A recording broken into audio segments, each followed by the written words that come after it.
விக்ரம் வந்து வேதா கிட்ட வெறும் அஃபிஷியலாக மட்டுமே பேசிட்டு பர்சனலாக எதுவுமே பேசாமல் வச்சிடுறாரு.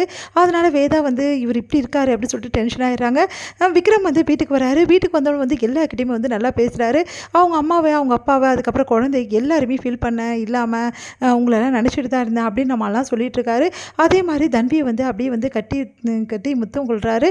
அடுத்து தன்வி கிட்ட சொல்கிறாரு, உன் நினைப்பாவே இருந்தது அப்படின்னு சொல்லிட்டு பேசிகிட்டு இருக்காரு. எல்லாருக்கிட்டையுமே நல்லா பேசிகிட்டு இருக்க வந்து விக்ரம் வந்து வேதாவை பார்த்து எதுவுமே கண்டுக்கல. வேதா கிட்ட எதுவுமே வந்து பகிர்ந்துக்கல. பர்சனலாக ஒரு கேள்வி எப்படி இருக்கேன்னு கூட கேட்கல. அதனால் வேதாக்கு மனசு கஷ்டமாக இருக்குது. ஏன் விக்ரம் இப்படி நடந்துக்கிறாரு, என்கிட்ட வந்து சரியாகவே பேசவே மாட்டேங்கிறாரு, ஒரு வார்த்தை எப்படி இருக்கேன்னு கேட்கலாம்ல, அட்லீஸ்ட் என்னை மிஸ் பண்ணியிருக்க மாட்டார், சும்மா வந்து சொல்லலாம்ல எப்படி இருக்க அப்படின்னு சொல்லிட்டு, அதை கூட சொல்ல மாட்டேங்கிறாரு அப்படின்னு சொல்லிட்டு மனசு கஷ்டப்படுறாங்க. இந்த சூழ்நிலையில் இங்கே என்ன பண்ணுறாரு, விக்ரம் வந்து எல்லாருக்குமே வந்து கிஃப்ட் வாங்கிட்டு வந்திருக்காரு. ஆனால் வேதாக்கு வந்து எந்த கிஃப்ட்டுமே வாங்கிட்டு வரல. அதனால் வேதா வந்து ரொம்ப கஷ்டப்படுறாங்க. நான் மறந்துட்டேன் வேதா பற்றி, ஏன்டா கட்டின பொண்டாட்டி மறந்துட்டியாடா, என்னடா சொல்கிற, எனக்கெல்லாம் முக்கியமாடா கிஃப்ட்டு, முக்கியமாக வேதாக்கு தானே நீ வாங்கிட்டு வரணும். இல்லைம்மா திடீர்னு வந்து வாங்கினதால எனக்கு ஞாபகம் இல்லை, எப்பவும் போல் எல்லாருக்கும் வாங்கிட்டு வந்தேன், வேதாவை மிஸ் பண்ணிட்டேன் அப்படின்ற மாதிரிலாம் சொல்லிட்டு இருக்காரு. இதை கேட்டு நீ கஷ்டப்படாதம்மா வேதா, என் கிஃப்ட்டு வேணால் நீ எடுத்துக்கோமா அப்படின்னு சொல்லி சொன்னோன்னே, பரவாயில்லத்த ஒன்றும் பிரச்சனை இல்லை அப்படின்னு சொல்லிட்டு வேதா வந்து அங்கேருந்து போயிடுறாங்க. அடுத்து வந்து எல்லாருமே வந்து ஏன் விக்ரம் இப்படிலாம் பண்ண, அவன் மனசு எவ்வளோ கஷ்டப்பட்டிருக்கோம் அப்படின்னு சொல்லிட்டு பேசிகிட்டு இருக்காங்க.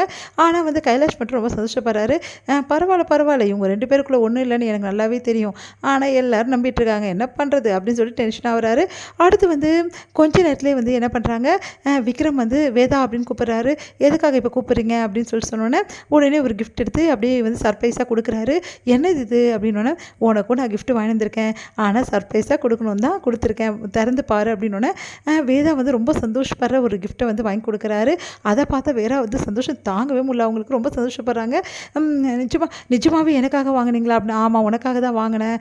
விக்ரம் ஒரே ஒரு கேள்வி மட்டும் சொல்கிறீங்களா, ப்ளீஸ் எனக்காக சொல்ல வேணாம், ஜஸ்ட்டு கொஞ்சம் சொல்லுங்களேன் அப்படின்னோடனே, சரி நீங்கள் எல்லாரையும் பற்றி நினச்சிட்டு இருந்தேன்னு சொன்னீங்களே, அப்போது என்னை பற்றி யோசிக்கலையா அப்படின்னோடனே, உடனே விக்ரம் வந்து என்ன சொல்கிறதுன்னு தெரியாமல், யோசிக்காமல் இருந்தால் ஃபோன் பண்ணியிருப்பேனா அப்படின்னோடனே, உடனே வேதா வந்து அப்படியே யோசிக்கிறாங்க. இல்லை ஃபோன் பண்ணல அதுக்காக சொன்னேன் அப்படின்ற மாதிரி மழுப்புறாரு. உடனே வேதா மனசில் சந்தோஷப்படுறாங்க. அப்போ இவ்வளோ தடவை அவர் ஃபோன் பண்ணது என்கிட்ட பேசவா, அப்புறம் வந்து ஏன் அஃபிஷியலாக பேசினார் விக்ரம் நீங்கள் அப்படி சொல்லிட்டு மனசு சந்தோஷப்படுறாங்க. உடனே அந்த கிஃப்ட்டை பார்த்து சந்தோஷப்பட்டுட்டு இருக்காங்க. இங்கே வந்து வேதா வந்து ஆஃபீஸ்க்கு வராங்க, அந்த கிஃப்ட்டையும் எடுத்துகிட்டு வராங்க. எடுத்துகிட்டு வந்து அதையே வந்து பார்த்துட்ருக்காங்க. வேலையே வந்து வேதாக்கு ஓடல. அப்போ வந்து அவங்க கூட ஒர்க் பண்ணுறவங்க வந்து சொல்கிறாங்க, இந்த மாதிரி என்ன மேடம் ரொம்ப சந்தோஷமாக இருக்கீங்க, எனக்கு என்னென்னு தெரியும் சார் வந்துட்டார் அதுதானே அப்படின்னோடனே, உங்களை மிஸ் பண்ணுறாரா அப்படின்னு சொல்லிட்டு கேட்டோன்னே, ஆமாம் ரொம்ப மிஸ் பண்ணியிருக்காரு, நானே யோசிக்கல அப்படின்னு சந்தோஷப்படுறாங்க.